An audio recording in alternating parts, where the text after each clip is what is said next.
Let's talk to Lesley Russell, Awards and Honours expert at Awards Intelligence. Hello, Lesley. How does it work? Hi, Vanessa. It's Lesley Hussell. But hi, Vanessa. Do you know, I am shocked by these figures. I totally agree with you. I think it's an absolute disgrace. And I think the Cabinet Office needs to get out, be doing more, whipping up knowledge and encouraging people to apply and saying, go for it, do apply. I think the thing is we tend to focus on celebrities. But 90% of recipients of honours are ordinary people doing extraordinary things. Whether that's great community or charity work, or whether it's outstanding philanthropists, selfless giving people who just aren't famous names. And I think the thing is, there aren't enough people applying. I think it really does come down to this.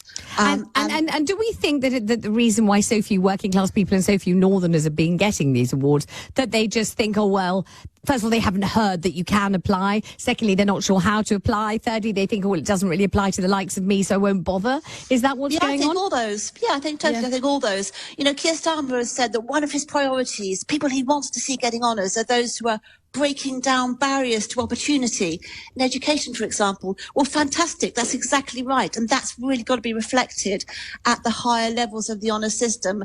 And so if you know somebody who you think deserves an honour at whatever level, but let's say particularly at the higher echelons, well, then you can go onto the Cabinet Office website. Right. You can download a form, you can fill it in, and you can send it off. And the crucial thing is what you have to show is impact. So what has that person changed for the better? It's not sitting on 1 million committees or attending 100 meetings. It's actually doing something, change for the better, that makes Britain a better place. Give an example of an application that might be successful. What might somebody put about somebody that would make the committee think, yes, this person definitely deserves? Yeah.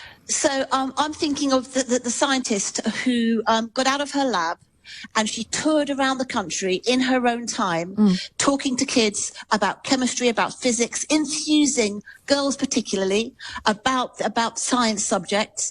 And she was awarded with a CBE because she didn't just do the day job, and she did something that society needs, that the country cares about. Who are the people deciding, Lesley, who gets the award and who doesn't?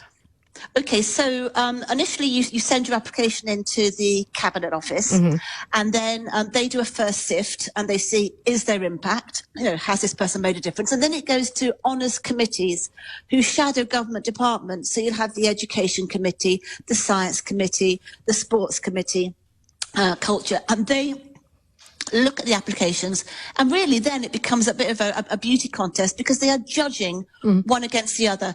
There's this head teacher and there's another head teacher, and which one has done most and deserves the higher honours.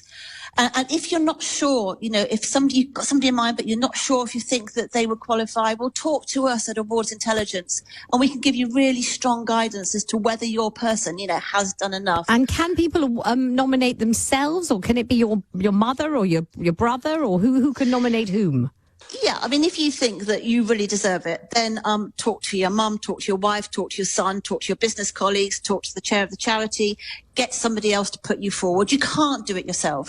But and then once you've mentioned to them and said to them, look, really, I have gone above and beyond the paid job, and this is what I've actually achieved, and here are some case studies, and here are some reference quotes, and these are all things that prove what I've done.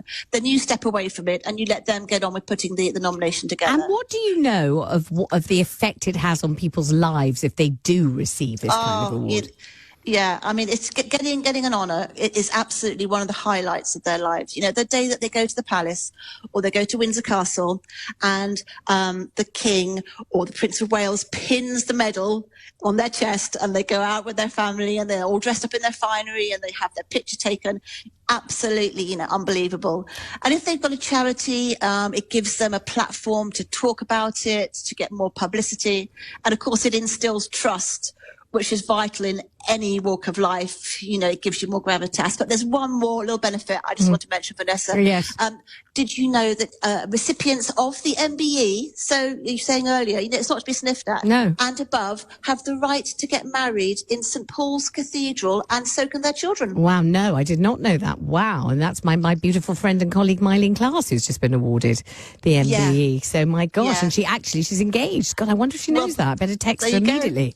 Not while I'm on air, of course, that would be terrible. Listen, Lesley, thank you. It's been a pleasure talking to you. Really appreciate it. All right, lovely listener, it's over to you now. Is it time to